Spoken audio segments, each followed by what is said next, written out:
แต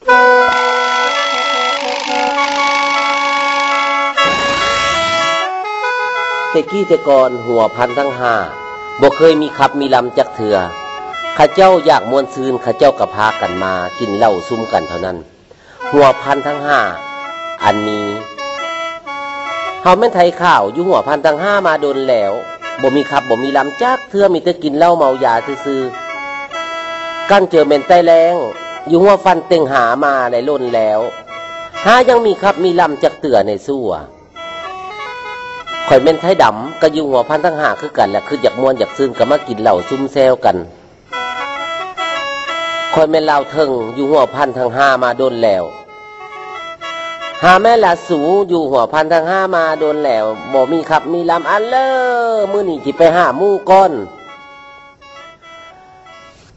ไปเด้อสู่สบายดีมาทุกคนแหละสบายดีแต่เต่าเล่ก็หันอยู่บ่หันแท้กันว่าสิสู่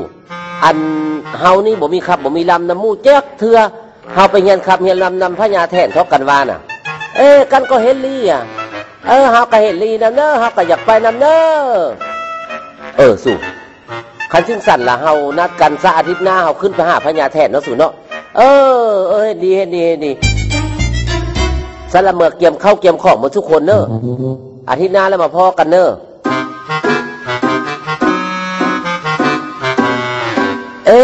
จ้านั่นน่ะจ้าใจข้าวหายังมาเตือนในสู้มันเป็นอันเลอมันเน่ข่อยยังว่าคือกันล่ะบ่เห็นมันมานี่นะมันไปเป็นหยังกาว่าแล้วว่ามันที่บ่ได้ไปนำเฮานะกาว่าแล้วนะโอ้ยสู้เน่เต่าเป็นอันเลอจ้านี่โอ้ยกันเจ็บปูมแห้งเน่สู้กันไปนำสู้บ่ได้ดอกถ้าสู้ไปเฮียนมาเพื่อกันเด้อเจ็บปูมแห้งกันสิเฮียนมาเพื่อเฒ่าหรอกกันไปนอนก้อนกันเจ็บปูมแห้งซึ่งสั่นล่ะพวกเฮาล่ะพากันไปบัดนี้ทั้งสี่เดินทางไปฮอดเมืองพญาแทนโอ้ย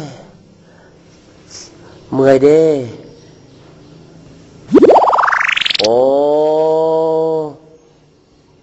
พวกเจ้าพากันมาเฮ็ดหยังน้อ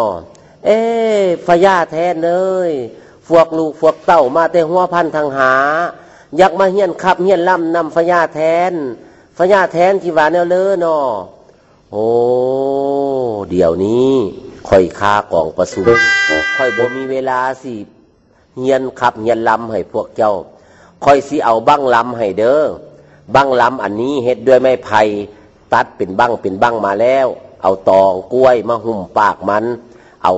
ไม้ตอกมามัดแล้วก็เอาเสือกปอมาห้อยคอให้พญาแทนยังจ้าหนึ่งเน่ไต่ขาวขายังไหลมานะจ้านั้นเจ็บปุ้มเฮงเน่ฝากไปเหอะมันได้ขน้อยวาน่ะบ่เป็นอย่างดอกสิฝากน้ำไทยแดงนี่แหละไปให้จังสั้นละเด้อคอยกับมีเวลาเท่านี้คอยไปประชุมก่อนเด้อโดย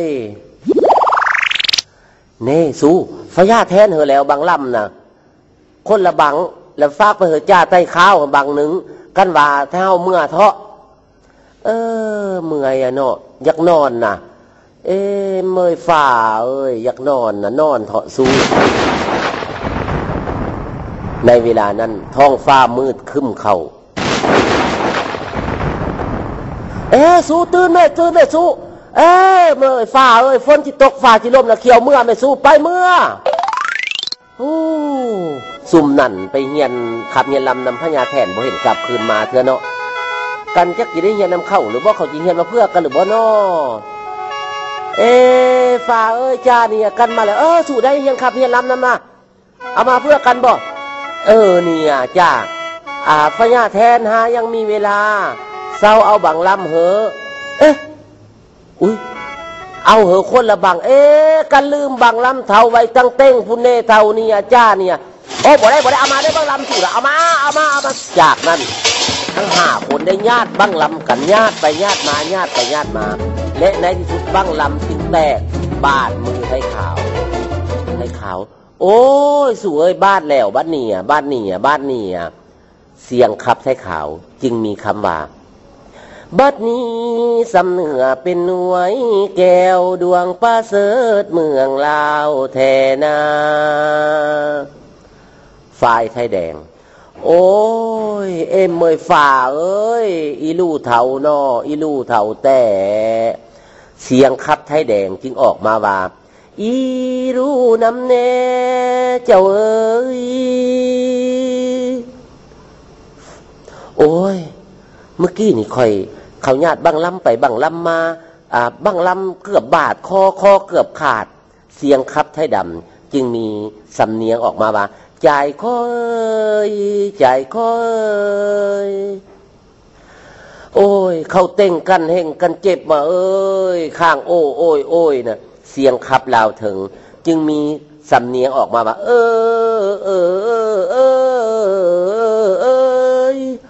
ฝ่ายลาวสูงซอกหาบั้งล้ำของตนเองบ่เห็นจึงฟ้าวเต้นซอกไปซอกมาซอกไปซอกมาก็เลยไปเห็นแต่คำลาวสูงบอกว่าหันเดโบแมนแนวนั้นออกมาเป็นสำเนียงขับลำว่าอีเยอีเยนับตั้งแต่นั้นมาหัวพันทั้งห้าจึงมีขับลำจนมาถึง